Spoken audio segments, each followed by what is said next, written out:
Back to the Future mit Audison Prima Endstufen, weil die sind gewappnet, an alle Fahrzeuge und in jeder Variante ins Auto eingebaut zu werden.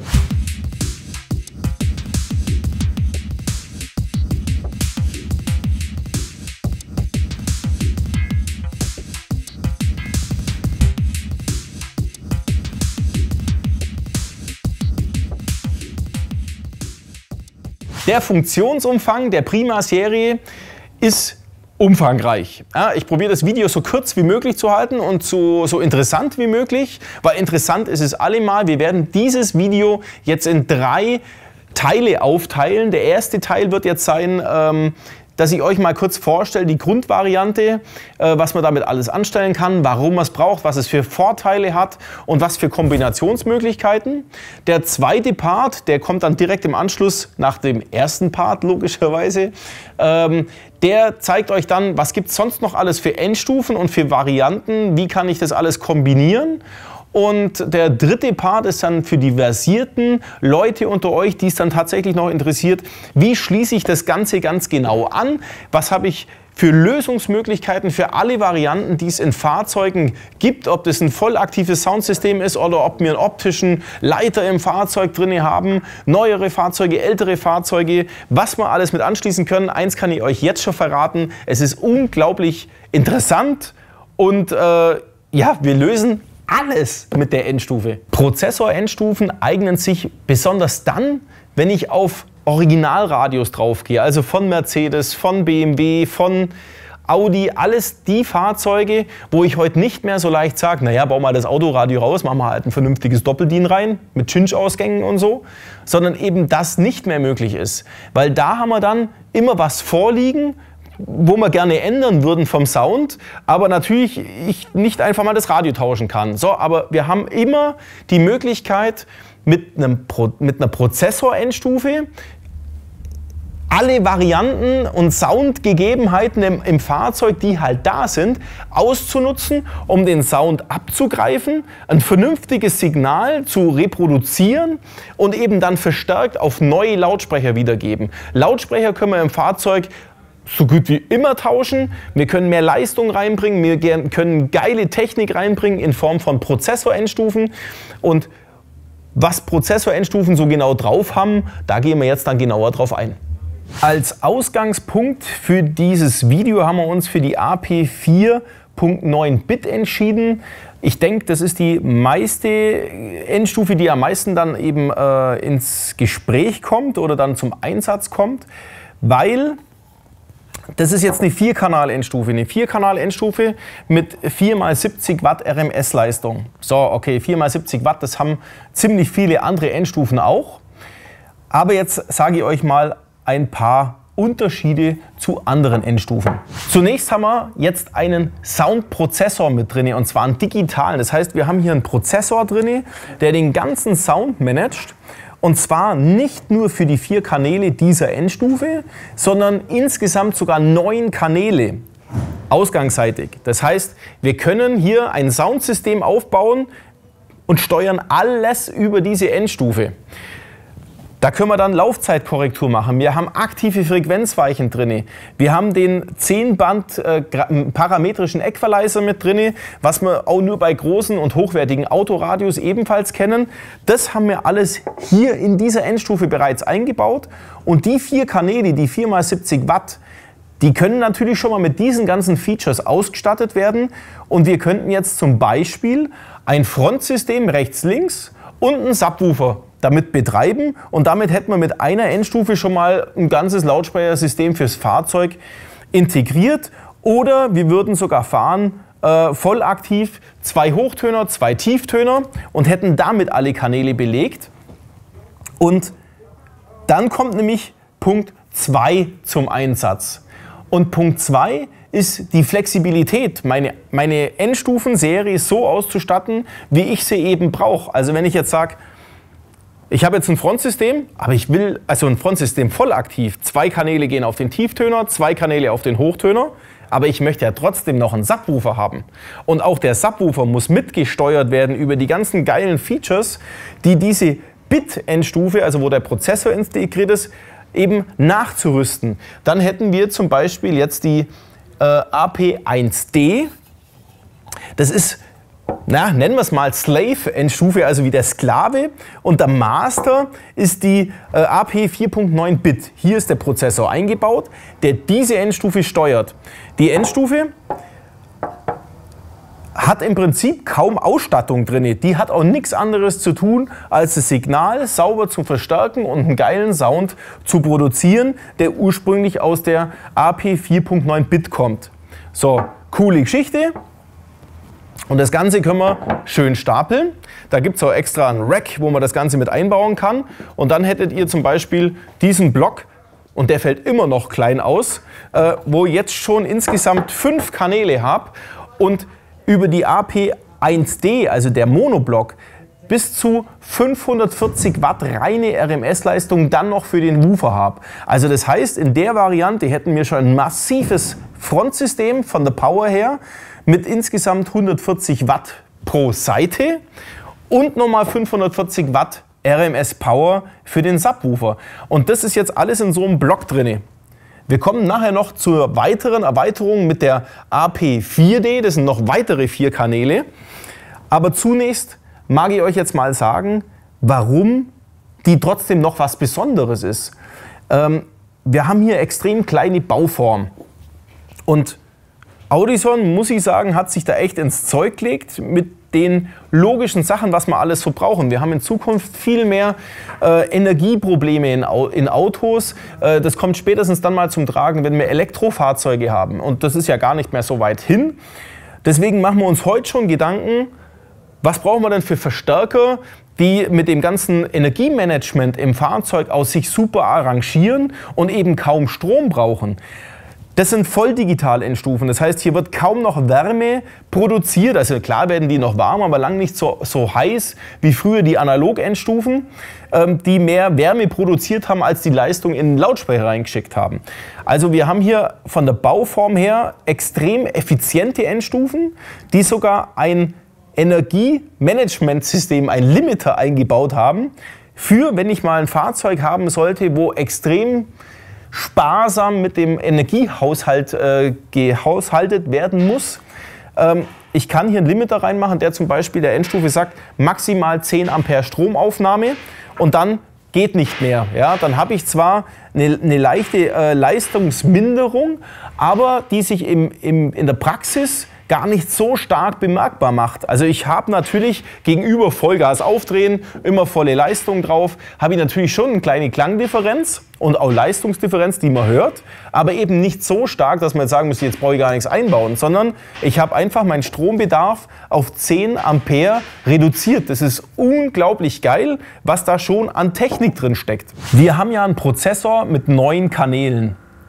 Die 9 Kanäle können jetzt sein: Frontsystem Tieftöner, 2 Kanäle. Frontsystem Hochtöner, 2 Kanäle. Sind schon 4 Kanäle, sind schon weg, die ich aber alle separat einstellen kann. Jedem Lautsprecher die optimale Frequenz zuweichen kann, die optimale Entfernung und den optimalen Frequenzgang mit dazu packen kann. So, jetzt haben wir hier bereits einen Subwoofer auch mit dazu ergänzt, der dann den 5. Kanal in Anspruch nimmt und auch völlig eigenständig komplett konfigurierbar ist. Wenn wir jetzt das Ding mal ganz ausnutzen wollen, also wir haben 9 Kanäle, ja, also es ist wirklich Dampf und Anschlussmöglichkeiten bis zum Erbrechen da. Wir packen jetzt nochmal die AP4D drauf. Das sind nochmal 4 Kanäle, Endstufenleistung mit 4 x 70 Watt. Wir haben also jetzt die Gesamtleistung von der Grundeinbau-Endstufe mit 4 x 70 Watt. Wir kommen mit 540 Watt Subwooferleistung nochmal und haben jetzt nochmal 4 x 70 Watt RMS-Leistung für zum Beispiel ein Hecksystem, wo wir auch noch mit befeuern können und auch separat einstellen können. Das machen diese 9 Kanäle aus. Jeder Kanal einzeln für sich einstellbar. Und jetzt haben wir bei so einer immensen Leistungsausstattung doch, finde ich, eine sehr überschaubare Endstufe. Ja, es gibt Endstufen, die sind insgesamt so groß und machen 4 Kanäle, wie auch immer. Also es fällt alles sehr klein aus. Das kommt durch die besondere Bauart dieser Digitaltechnik. Und das kann auch alles eben so zusammengepackt werden und richtig schön im Auto installiert werden, ohne großartig hier monsterfette Kabel.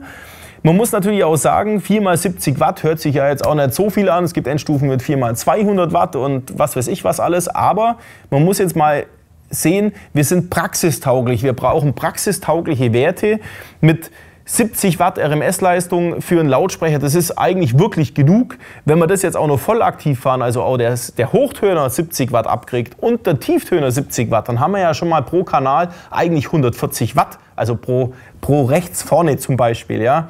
Und auch ein Subwoofer mit 540 Watt ist durchaus eine mächtige Leistung, aber es gibt natürlich auch Endstufen, die machen 1000, 2000 Watt RMS. Aber davon reden wir hier in dem Fall nicht. Wir wollen praxisnah bleiben, richtig coolen, geschmeidigen Sound ins Auto bringen, der brillant klingt, der unglaubliche Tiefe hat und eine Präzision. Und dafür ist Audison jetzt wirklich bekannt, dass der Sound so reproduziert wird, dass man das Gefühl hat, man sitzt mitten im Konzert drinne, macht die Augen zu und man hört noch den Nachbarn husten. So wird eigentlich die Anlage klingen, wenn wir sie dann eben auch für euch einbauen oder ihr die Sachen von einem anderen Car-Hi-Fi-Kollegen in Deutschland installieren lasst, der auch das entsprechende Messequipment dazu hat. Deswegen jetzt auch der erste Teil ist hiermit beendet, wo ich nur mitteilen möchte, dass die Dinger total cool sind. Wer das geil findet, auch zukunftsmäßig ausgerichtet zu sein, der darf sich jetzt an uns wenden und von uns einbauen lassen. Die Endstufen entsprechend einstellen am PC. Ja? Das ist ja auch so ein Ding. Wir haben jetzt hier nichts, wo man hier sagen kann, hier ein paar Regler oder irgendwie sowas. Nein, wir fahren hier mit unserem USB-Kabel an einen Laptop und stellen diese Anlage über einen Laptop ein. Und das bedarf auch Messequipment, um nachher auch diese ganzen Werte, die wir da eben einstellen können, auch richtig auswerten können und richtig justieren können. Und da kann man halt auch vielleicht viel verstellen und gar nicht das Potenzial ausnutzen, was die Endstufen eigentlich können. Darum empfehle ich für alle, die jetzt nicht so total versiert sind, zum sagen, geile Geschichte, aber ich lasse es doch lieber einbauen. Ja, wir machen das gern für euch oder auch andere Car-Hi-Fi-Kollegen in Deutschland. Und jetzt gehen wir dann zu Part 2 über und dann zeige ich euch mal, was es sonst noch für Endstufen in der Form gibt. Ich hoffe, ich bringe es jetzt verständlich rüber, soweit es auch geht, weil das Thema ist umfangreich und sehr variabel. Es gibt jetzt zu diesem riesen Block, ja, das haben wir aus 3 Endstufen 9 Kanäle zusammengebastelt, und haben auch extrem viel Leistung jetzt. Jetzt können wir aber auch sagen, ja, vielleicht brauche ich gar nicht so viel Leistung, aber ich brauche so viel befeuerte Kanäle, damit ich mein ganzes Soundsystem betreiben kann. Jetzt nehmen wir nochmal das ganze Ding auseinander. Die AP 4.9 Bit ist ja die Grundvariante, wo ich sage, das wird wahrscheinlich die meistverkaufte sein. Aber es gibt hier auch noch die AP 8.9 Bit. Die schaut genauso aus wie die hier. Ja, wir können sie mal hier einblenden. Das ist bloß die Bezeichnung hier erstmal anders. Ansonsten sind die natürlich genauso stapelbar im genau gleichen Gehäuse wie die AP 4.9 Bit. So, die AP 8.9 Bit ist jetzt ausgestattet mit bereits 8 Kanälen mit 8 x 35 Watt reine RMS-Leistung. Im Gegensatz zur AP 4.9, ja, ihr merkt schon, irgendwie die Leistungsausbeute ist in dem Fall fast die gleiche, weil die hat 4 x 70 Watt RMS gehabt und die 8.9 hat 8 x 35 Watt RMS. 8 x 35 Watt RMS klingt jetzt auch nicht so brutal, aber wenn man jetzt wieder sieht, dass man eigentlich alles voll aktiv fährt, also die Hochtöner bekommen 35 Watt, die Tieftöner bekommen 35 Watt, das Hecksystem bekommt jeder einzelne Lautsprecher 35 Watt, dann kann das doch durchaus ausreichend sein. Und die Effektivität bei der Endstufe, haben wir ja schon mal besprochen, durch die geringe Leistungsaufnahme, was wir eigentlich haben, ist schon echt gigantisch damit. Und wenn man jetzt zum Beispiel die 8.9 Bit hernimmt, dann könnte man sagen, man macht 2 Tieftöner vorne, 2 Hochtöner vorne, belegt also damit 4 Kanäle. Das gleiche machen wir nochmal vielleicht fürs hintere System. Das sind 8 Kanäle voll. Jeder einzelne Kanal 35 Watt RMS. Und ich könnte jetzt, weil der Prozessor ist auch der gleiche bei der 8.9, genau der gleiche wie bei der 4.9, weil es geht um die Punkt 9 und das sind 9 Kanäle. Die hat dann also jetzt wieder einen Ausgang, wo man wiederum die AP1D wenn einem der Power zu wenig sein sollte für den Subwoofer, entsprechend den Monoblock hier ergänzen und eben zusammenschalten, sodass das Signal dann wieder als kleiner Block, jetzt machen wir es mal wieder so hin, dann wäre das praktisch die maximale Ausbauvariante und hier trotzdem die Gesamtleistung. Ich könnte jetzt aber auch noch sagen, 8 x 35 Watt. Wir nehmen für das vordere System wieder die 4 x 35, 2 Hochtöner, 2 Tieftöner und nehmen die anderen 4 Kanäle, die übrigen, und machen da einen Subwoofer dran. Weil dann habe ich nämlich, mache ich aus den 4 Kanälen, mache ich Brückenschaltung 2 Kanäle, dann hat eine Brückenschaltung 120 Watt RMS-Leistung. Das heißt, wir hätten 2 mal 120 RMS, gibt zumindest 240 Watt RMS. Und wenn ich jetzt einen Doppelschwingspulen-Woofer nehme, der eben 2 Schwingspulen mit 4 Ohm hat, kann ich die 240 Watt in einen 25er oder 30er Subwoofer reinpowern, was durchaus auch entsprechend viel Bass organisiert. Und das jetzt alles mit einer einzigen Endstufe. Ja, das sind keine Brutalboliden, aber die sind realistisch und machen einen geilen Sound und schon gleich einen viel besseren Sound als jede OEM-Anlage, die ihr sowieso im Fahrzeug drin habt. Um das geht es ja. Wir wollen eine Leistungssteigerung und vor allem eine Klangsteigerung. Und die Präzision dieser Endstufen ist natürlich enorm und macht eine riesen Gaudi. Und, ja, und eben in dieser Variationsvielfalt können wir uns halt hier was zusammenbauen, wie wir es halt gerade möchten. Alle Leistungsangaben bis hierher habe ich immer auf einer 4 Ohm Basis des Lautsprechers jetzt gerade definiert. Wir können aber bei fast allen Anschlüssen, also zumindest im normalen Stereobereich, es gibt auch 2 Ohm Lautsprecher von Audison, wo man dann eben die Leistung noch mehr rauskitzeln können und dann sogar tatsächlich die Leistung verdoppeln. Gehen wir mal von einer normalen AP 4.9 Bit aus. Wir haben 4 x 70 Watt RMS-Leistung an 4 Ohm zur Verfügung. Wenn wir es jetzt geschickt machen, dann würde ich jetzt sagen, okay, wir fahren ja eh voll aktiv, 2 Hochtöner, 2 x 70 Watt und 2 Tieftöner, 2 x 70 Watt. So, jetzt können wir aber rein theoretisch auch 2 Tieftöner nehmen und auswählen, die eben 2 Ohm Abschlussimpedanz haben. Dann würde sich die Leistung in dem Fall verdoppeln. Also vervierfachen geht dann in dem Fall nicht mehr, ja, nur wer sich jetzt gerade die Frage stellt. Aber wir können sie verdoppeln, indem wir die Impedanz halbieren. Und dann nehmen wir halt Lautsprecher dafür und dann hätten wir nämlich jetzt für die Hochtöner nach wie vor 2 x 70 Watt, das langt auch für Hochtöner dicke aus, aber eben schon die doppelte Leistung für die Tieftöner, wenn ich mir die richtigen Lautsprecher in 2 Ohm Variante auswähle. Um die Prozessor-Endstufen jetzt einmal komplett zu machen, gibt es auch noch die AP 5.9 Bit. Ebenfalls natürlich wieder mit dem neuen Kanal digitalen Soundprozessor integriert. Aber jetzt nochmal eine andere Leistungsaufteilung. Und wie der Name schon sagt, 5.9 haben wir jetzt bereits 5 verstärkte Ausgänge in der Endstufe drin. Die 4 weiteren bis zu den 9 Kanälen kann ich natürlich noch später ergänzen mit einer anderen Endstufe. Jetzt reden wir erstmal über die eingebauten 5 Kanäle. Und die sind jetzt asymmetrisch von der Leistung aufgeteilt. Wir haben nämlich jetzt 2 x 20 Watt RMS, wir haben 2 x 50 Watt RMS und 1 x 150 Watt RMS. Das sind die Leistungsangaben an 4 Ohm. Das heißt, wenn wir jetzt ein Lautsprechersystem haben, für vorne wieder 2 Hochtöner, 2 Tieftöner, dann sind wir die ersten 4 Kanäle los und haben die damit jetzt befeuert. 2 Hochtöner bekommen halt 20 Watt RMS, weil sie halt auch nicht so viel Leistung brauchen. Jetzt kommt der Tieftöner, der ist schon ein bisschen größer, der braucht mehr Leistung, dem geben wir die 50 Watt RMS. Und jetzt kommt der Subwoofer und dem geben wir natürlich die 150 Watt RMS. So, wenn wir jetzt den richtigen Subwoofer dazu noch nehmen, der eben nicht nur 4 Ohm Single-Schwingspule hat, sondern eine Doppelschwingspule mit 4 Ohm, sodass wir 2 Schwingspulen haben, die wir parallel schalten können, dann können wir den Woofer an 2 Ohm betreiben für die Endstufe. Und an 2 Ohm legt die Endstufe Leistung zu, und zwar bis zu 270 Watt RMS. Das heißt, dann kommt eigentlich schon die Leistungsausbeute dem ganzen optimalen Einsatz sehr nahe. Subwoofer 270 Watt RMS und für vorne rechts und vorne links haben wir aufgeteilt sozusagen 2 x 70 Watt RMS. Also das ist durchaus sehr praxistauglich und können damit schon alles befeuern. Wenn wir jetzt auf die Flexibilität noch mal kurz drauf zurückkommen, wenn wir jetzt die 5.9 mit einer AP4 D ergänzt, dann hätten wir ja jetzt im Prinzip nochmal 4 mal 70 Watt RMS-Leistung. Wann gibt es Sinn? Für alle, die sich jetzt anfänglich mal mit einer 5.9 anfreunden und sagen, naja, Frontsystem, Subwoofer, das ist eigentlich so optimal, später aber erkennen, jetzt habe ich so einen Bock an dem ganzen Thema gefunden, ich würde jetzt meine Anlage gerne noch mal ein bisschen aufrüsten. Dann gibt es halt die Möglichkeit, die bereits noch offenen 4 Kanäle von dem Prozessor mit der AP4D zu ergänzen. Jetzt zum Beispiel sagen, die 4 x 70 Watt von der AP4D, die hauen wir jetzt komplett ins Frontsystem rein. Also damit einfach noch mehr Leistungszuwachs.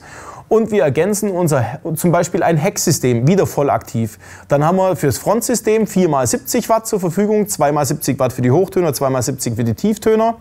Und von der AP 5.9 nehmen wir jetzt diese 2 Kanäle mit 2 x 20 Watt für die hinteren Hochtöner, die 2 x 20 Watt für die hinteren Tieftöner und die 270 Watt vom Subwoofer, die belassen wir einfach mal da, wo sie sind.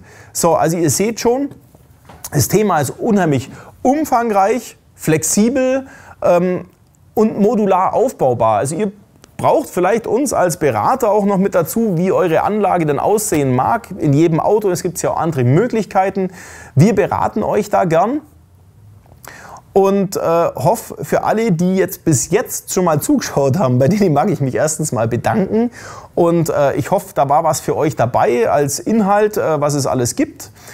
Und wir würden jetzt im Part 3 weitermachen, wie wird so eine AP 4.9 angeschlossen, was haben wir alles für Abgriffsmöglichkeiten, was gibt es für Zubehörmaterial, um eben hier möglichst gut vorbereitet die Endstufen anzuschließen und hübsch im Fahrzeug zu integrieren. Bevor wir jetzt endgültig auf Part 3 übergehen, möchte ich es nicht verpassen, auch noch auf ein paar Randprodukte von Audison hinzuweisen, wo nämlich auch diese Endstufen zum Einsatz kommen. Audison baut auch Komplettpakete für den Golf 6 und Golf 7, wo bereits auf die Endstufen die Konfiguration für das passende Fahrzeug komplett vorkonfiguriert worden ist, mit einem Setup drauf, wo der Equalizer perfekt eingestellt ist, wo die Frequenzübernahmen perfekt sind, die Laufzeitkorrektur, alles ist schon auf der Endstufe bereits drauf programmiert als Setup. Und dazu gibt es eben das passende Lautsprechersystem für den Golf 6 und für den Golf 7 und die passende unsichtbare Subwoofer-Lösung. Und das Ganze alles nur mit einem Kabelkit versehen, wo man also wirklich nur noch Plug-and-Play machen muss und die komplette Konfiguration bereits auf der Endstufe drauf hat. Also ich finde das zumindest erwähnenswert und es werden da sicherlich noch mehr Modelle kommen, wie ein Audi A3 oder so geläufige Modelle. Natürlich wird auch hier Audison Made in Italy mit einer langjährigen Erfahrung auch demnächst noch auf die Autos zugreifen, die eben sehr gängig sind. Natürlich werden hier jetzt kein Daihatsu, was weiß ich, wie die alle heißen, kommen. Aber gängige Modelle sind durchaus schon in Planung und kommen da auch noch. So, herzlichen Glückwunsch für alle, die jetzt noch weiter gucken möchten. Ja, jetzt wird es sehr trocken, aber vielleicht auch interessant. Wir gehen mal ganz kurz unsere Anschlüsse durch von der AP 4.9. Grundsätzlich haben wir hier ein Anschlussterminal für das Powerkabel, 10 Quadrat in dem Fall, maximal. Mehr gibt keinen Sinn, weil die Endstufe ist ja schon sehr effizient. Das heißt, uns reicht auch entsprechend ein dünneres Kabel, weil wir gar nicht diese riesen Stromaufnahme haben. So, jetzt wollen wir erstmal Sound vom Fahrzeug in unsere Endstufe reinbringen, damit die überhaupt erstmal was zum Verstärken hat. Da liegt dieser Stecker mit bei, den können wir mal mit anstecken. So, jetzt hätten wir in dem Fall vorne rechts, vorne links, hinten rechts und hinten links. Das wäre jetzt mal die einfachste Art und Weise, das einfach am Fahrzeug abzugreifen, weil jedes Autoradio, die meisten Autoradios, haben vorne rechts, vorne links, hinten links. So, damit haben wir auch schon das ganze Signal und können in die Endstufe reinfahren. Und dann hat die Endstufe schon mal das Signal, mit was sie weiterarbeiten kann. So, jetzt lassen wir mal die Kabel mal noch außen vor, da kommen wir gleich dazu. Jetzt haben wir die Endstufe bedient mit dem Eingang. So, jetzt brauchen wir natürlich einen Ausgang. Da haben wir das hier. Und da haben wir jetzt unsere 4 Kanäle, die eingebaut sind. Auf jedem dieser Kanäle liegen 70 Watt RMS-Leistung. 70, 70, 70, 70. Und die kann ich natürlich jetzt wieder vorfahren zu meinem Frontsystem. 2 Hochtöner, 2 Tieftöner. So, bleiben wir mal bei der Variante. Damit wäre jetzt im Prinzip die Endstufe soweit bedient, wenn wir eben an einem OEM-Radio, also an einem Werksradio, wo keinen Cinch-Ausgang hat, einfach das Signal von den Lautsprecherkabeln abgreifen. Und wenn wir das abgreifen, brauchen wir vielleicht sogar noch später einen Subwoofer-Regler oder überhaupt einen Regler, damit wir die Endstufe auch irgendwie bedienen können, weil wir das Signal ja nur vom Autoradio abgreifen und somit halt vorne laut und leise machen können. Aber was können wir denn sonst noch mitmachen? Wir könnten jetzt keinen Subwoofer regeln, würden wir den noch mit anschließen, weil wir haben am Autoradio, wo vorher kein Subwoofer war, kann ich auch danach keinen Subwoofer regeln. Dafür gibt es dann das DRC zum Nachrüsten. Das kann man dann hier mit anstecken. Das baue ich vorne mit irgendwo hin, wo ich es von vorne aus bedienen kann und somit den separaten Kanal für einen Subwoofer auch laut und leise machen kann, ohne dass ich da irgendwas am Radio machen muss. So, jetzt haben wir Eingang und Ausgang. Das wäre jetzt so die einfachste Variante. Die andere Variante wäre ja gewesen, zum sagen, ich mache jetzt 2 Kanäle vorne rechts, vorne links. Also sprich, ein Kanal bedient Hochtöner und Mitteltöner über eine Frequenzweihe zum Beispiel. Und das rechts wie links. Dann könnte ich jetzt noch die anderen 2 Kanäle hernehmen für einen Subwoofer, der eben daran angeschlossen wird und ich kann auch die Endstufe entsprechend konfigurieren, weil ich ja jeden einzelnen Kanal sagen kann, welchen Lautsprecher hast du dran. Da gibt es keine vorgefertigten Sachen, das heißt, dieses Kabel muss einen Hochtöner dran haben. Dieser Prozessor kann jeden einzelnen Kanal definieren, wie er auch immer sein mag, bei welcher Frequenzübernahme, ob als Bandpass, als Lowpass, als Highpass, dementsprechend die Frequenz zuteilen, Laufzeitkorrektur machen für jeden einzelnen Kanal. Insofern ist es eigentlich egal, wie wir die nachher aufteilen.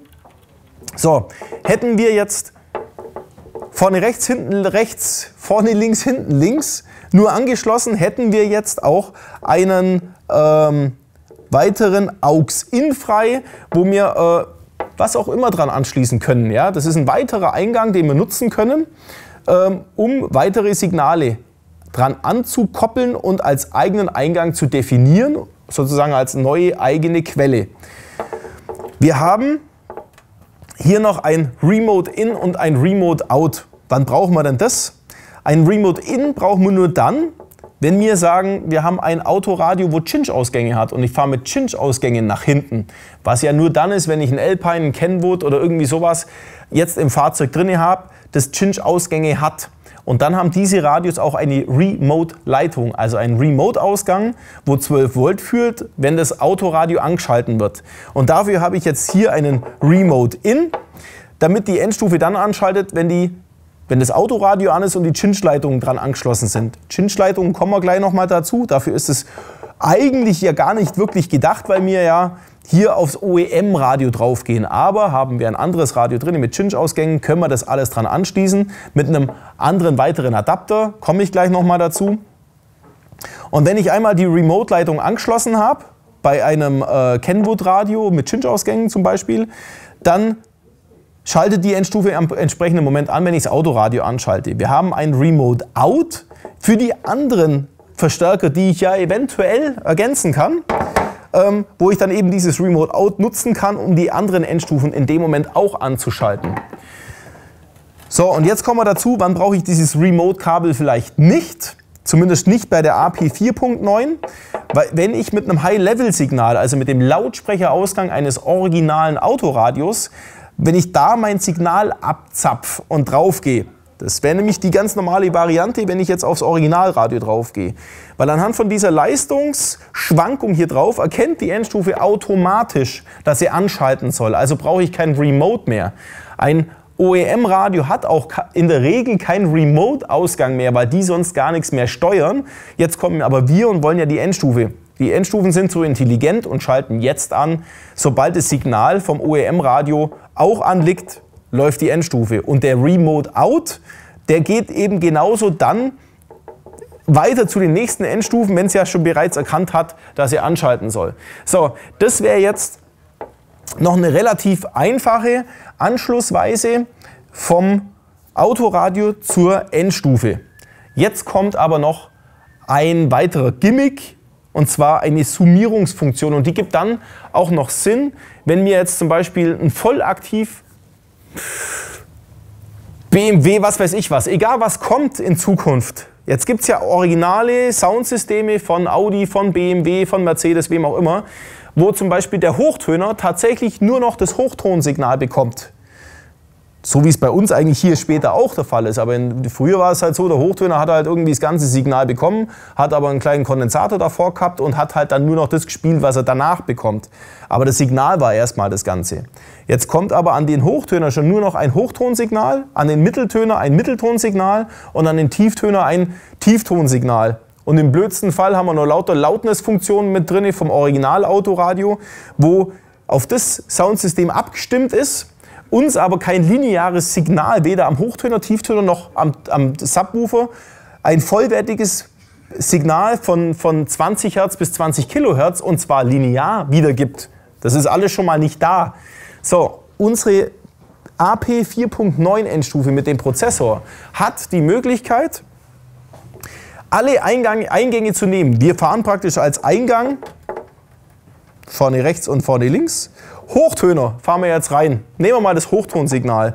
Dann nehmen wir das ganze Tieftonsignal von den Mitteltönern, das Mitteltonsignal. Hauen es auch mal da rein. Und jetzt nehmen wir noch, und jetzt wird es ein bisschen anders, jetzt haben wir gerade eben noch einen AUX-In gehabt. Ja, den nehmen wir jetzt her und nehmen davon zum Beispiel den Tieftöner, da wo das Signal ganz unten abgerundet reinkommt, und hauen das auch noch in den Prozessor mit rein.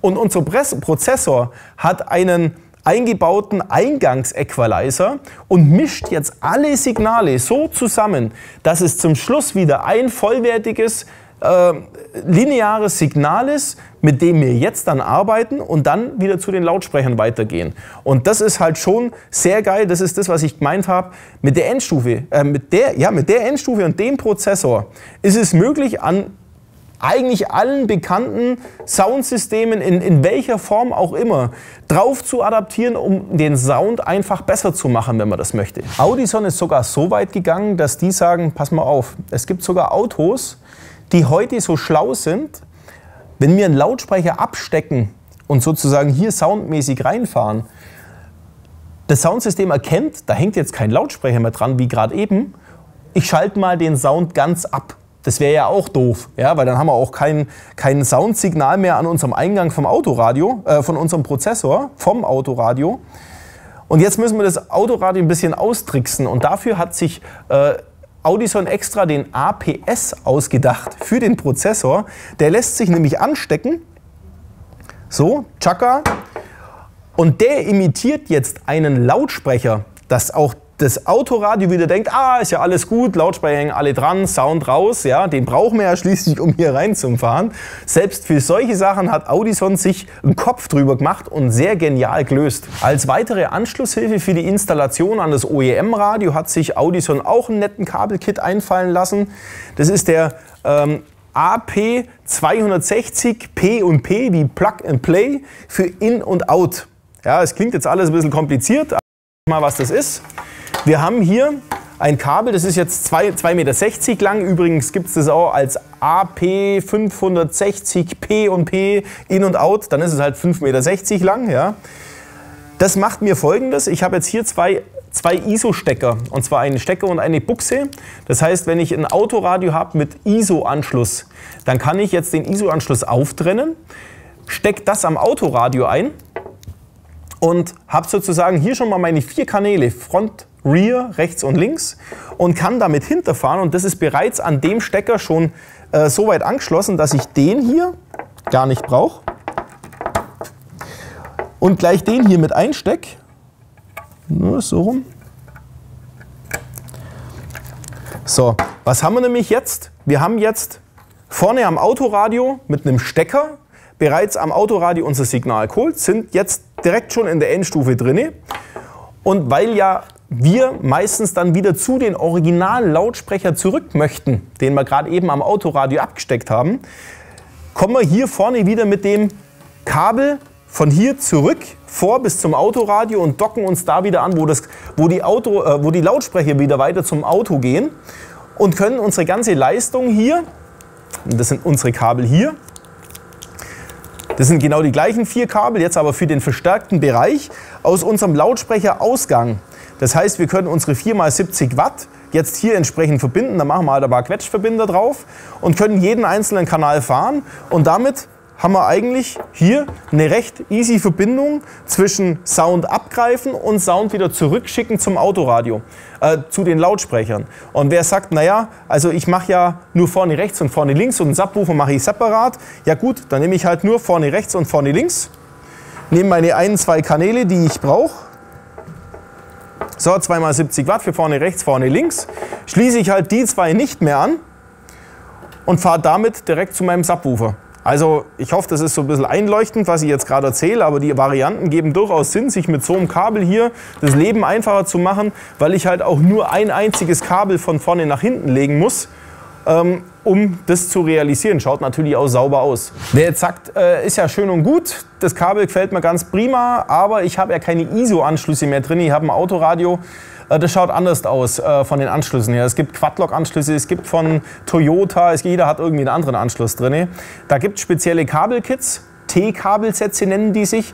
Die trennen das ganze Originalkabel auf und stellen mir 2 ISO-Anschlüsse zur Verfügung. Also da gibt es entsprechende Adapter, Stückchen, die man einfach am Autoradiostecker mit einstecken muss, und dann habe ich auch meine Möglichkeit, mein ISO-Kabel direkt anzuschließen. Aber wie gesagt, ihr braucht halt nochmal vielleicht einen kleinen Toyota-Stecker, einen Mercedes, BMW-Stecker. Also das findet ihr bei uns alles als passendes Zubehör zu der Endstufe in der Nebendran-Box an den Artikeln dran. Gerade eben habe ich schon mal darauf hingewiesen, wer mit Cinch-Kabel fährt, ja, der hat ja bisher noch gar keine Cinch-Eingangsbuchsen gesehen, bis auf hier, die da dran ist aber keine Eingangsbuchse, das ist die Ausgangsbuchse für den einen Subwoofer-Kanal, für die AP1D. Es gibt einen Anschlusskabelkit, der ACP6, den blenden wir mal hier nur mit ein, irgendwo. Ja. Und der hat jetzt unsere ersten 6 Kanäle Cinch, 6 Kanäle vom Lautsprechereingang bereits mit Cinch-Buchsen belegt, sodass wir in dem Fall auch Cinch-Kabel anschließen können, in dem Fall dann auch müssen. Das ist ja schließlich unser Signal. Das sind eben unsere 6 Kanäle, Front, Rear und Subwoofer, jeweils ein Paar. Und brauchen in dem Fall auch dieses Remote-Kabel, über das wir gerade eben auch schon gesprochen haben, ist an jedem Autoradio auch blau oder blau-weiß, steht auch von der Bezeichnung her bei jedem Autoradio mit dabei. Und da müssen wir dann auf den Remote-In von dem Kabel gehen. Das gibt es eben auch nochmal als Zubehör, um eben mit Cinch-Kabel hier reinzufahren. Ein sinnvolles Zubehör, wenn wir jetzt anfangen, die Endstufen aufzustapeln, weil wir eben mehrere möchten, ist das APTK3-Modul. Das ist nämlich jetzt die feste Einrichtung, um jede Endstufe einzeln richtig festzuschrauben und eben so kombinierbar zu machen. Ja, APTK3. Ich habe da mal was für euch vorbereitet. Ja, jetzt habe ich mal alles angesteckt, was man so eigentlich anstecken muss, wenn man die Kombination jetzt fährt, wenn man 3 solche Endstufen hat. Aber um das einfacher zu machen, also alles, was hier drüben hängt, das sind unsere ganzen 9 Kanäle Lautsprecher-Ausgangsleistung an Subwoofer, an Frontsystem, Hecksystem. Die machen wir jetzt einfach mal weg, weil das ist einfach für jeden Lautsprecher ein entsprechendes Kabelpaar. So, jetzt bleibt noch aber das hier alles übrig. Das hier ist ja unser Eingang. Den haben wir vorhin schon belegt. Hier, da greifen wir uns auch vom Autoradio die entsprechenden Signale ab. Auch den können wir uns jetzt mal kurz sparen, weil jetzt geht es nur noch um die interne Verkabelung. Das sind die weiteren 5 Kanäle, die hier rauskommen, um eben eine weitere 4-Kanal-Endstufe und noch zusätzlich diesen Monoblock entsprechend mit Signal zu versorgen, mit dem vom Prozessor aufbereiteten Signal. Da könnten wir jetzt dann sagen, okay, wir nehmen mal die ersten 4 Kanäle hierher, die fahren wir dann wiederum hier drauf. Verbinden die miteinander, also der Ausgang ist gleich der Eingang, und dann haben wir jetzt noch den Subwoofer-Ausgang, das ist dann das da noch da dran. So, die müssen wir auch noch miteinander verbinden. Das ist jetzt im Prinzip eine Durchverbinderei, schaut jetzt vielleicht auch zum Schluss gar nicht mehr so richtig hübsch aus, weil lauter Verbindungen mit dranhängen und so weiter. Das ist ja unsere Remote-Leitung, die wir miteinander verbinden müssen. So, es gibt einen APL2 und das ist ein Adapterkabel, wo praktisch diese 3 Stecker völlig überflüssig macht. Weil der APL2, der hat die Kabel schon so vorkonfektioniert, dass wir da ein Kabel haben mit 3 Stecker, das steckt man einmal hier ein, einmal da und alles ist erledigt. Das macht das ganze Anschließen natürlich viel einfacher. Unser Branchenkollege Elmar Michels hat in der Car&HiFi Fachzeitschrift auch schon einen Test über die Endstufen geschrieben. Jeder, der sich dafür interessiert, kann gerne mal daran reinlesen. Wir machen euch im Videobeschreibungstext unten den weiterführenden Link zu dem Test rein als PDF-Download. Überhaupt und ganz und gar nicht zu vernachlässigen ist natürlich auch, dass unsere ganzen Prozessor-Endstufen einen Toslink-Eingang haben. Ja, was ist ein Toslink? Das ist ein optischer Eingang, der sogar über die optische Datenleitung sogar das Lautstärkesignal mitregelt. Wann gibt das Ganze Sinn? Aktuell haben relativ wenige Multimedia-Geräte, geschweige denn ein OEM-Autoradio, die haben meistens gar nichts, keinen Toslink-Ausgang. Aber zum Beispiel ein Clarion NX706, den haben wir ja das letztes Mal verfilmt, der hat einen optischen Toslink-Ausgang und kann direkt hier reinfahren und braucht somit gar nicht mehr hier den Abgriff oder mit irgendwelche Cinch-Leitungen machen. Im Gegenteil, ich habe dann diese ganzen Eingänge alle noch zur freien Verfügung, um andere Signale wie PlayStation, DVD-Player oder den BitPlay von Audison mit reinzumachen, die Festplatte, wo HD und die Audiosignale in Dateien sogar in doppelter CD-Qualität wiedergegeben werden können. Also es gibt ganz abgefahrene Sachen und dafür haben wir unseren Toslink-Eingang. Toslink verwende ich dann auch, wenn wir ein Fahrzeug haben mit Lichtwellenleiterkabel, und das kommt mittlerweile auch relativ oft vor, wo man dann einen BitDMI, so heißt das Teil, mit installieren muss. Der macht dann aus meinem fahrzeugspezifischen optischen Lichtwellenleiter ein normales Lichtwellenleitersignal für uns, das ich dann da wieder anstecken kann. Das regelt zwar die Lautstärke nicht mit, dafür kann ich dann diesen extra Knopf natürlich noch verwenden, den DRC.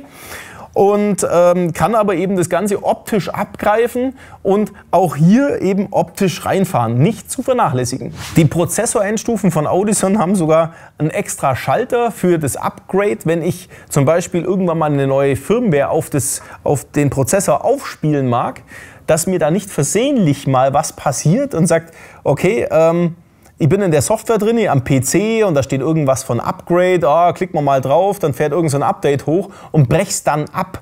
Ja? Das wäre der Worst Case. Dann würde im Prinzip die Software da drin sagen, hey Leute, so funktioniert es nicht, schickt mich erstmal wieder zu Audison ein, die reparieren das wieder.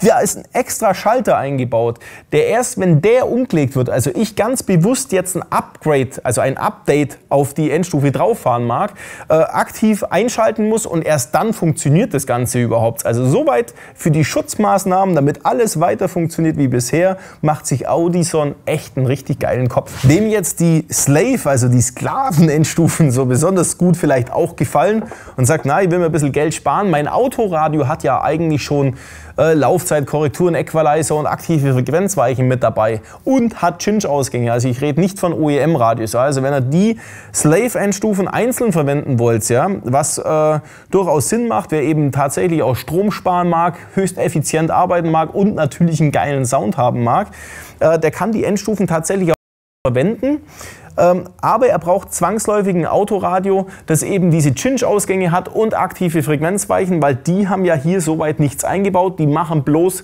mehr Leistung draus und dann können wir sozusagen die Eingänge uns hier sparen, die wir gerade eben noch gebraucht haben oder den hier, sondern wir brauchen jetzt nur noch die Remote-Leitung, damit die Endstufen anschalten und können natürlich hier über unsere Cinch-Eingänge auch reinfahren. Für alle, die es bis hierher geschafft haben im Video, Respekt! Wir können natürlich hier nicht alle Einzelheiten zeigen, wie es in der Praxis nochmal angewandt wird. Wir sind für euch da. Wenn ihr Fragen habt, wendet euch an uns an die 08331 99 0300 oder schickt uns eine E-Mail an info@as24.com. Ich hoffe, ich habe euch nicht total verwirrt und habe nur Bullshit erzählt. Ich wünsche euch einen schönen Tag und bis bald, euer Olli.